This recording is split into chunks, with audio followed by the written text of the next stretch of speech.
The reason why I got this wire is it's 392 degrees, solid copper, it's tinned, multi-strand wire, perfect for what I'm going to be using it for in an environment that has moving parts, vibration.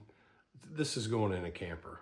So you can crimp this up, you can wad it up, and you know, it's relatively kink free. I got it twisted there together, but you can see, very flexible.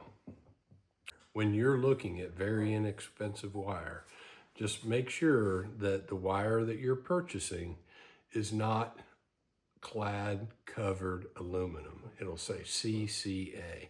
This is pure copper with tin applied to the top of it, which is a corrosion preventative used in conjunction with proper marine connectors. This is the wire that you want to get. You can get these individually, positive and negative, or you can get it in a set.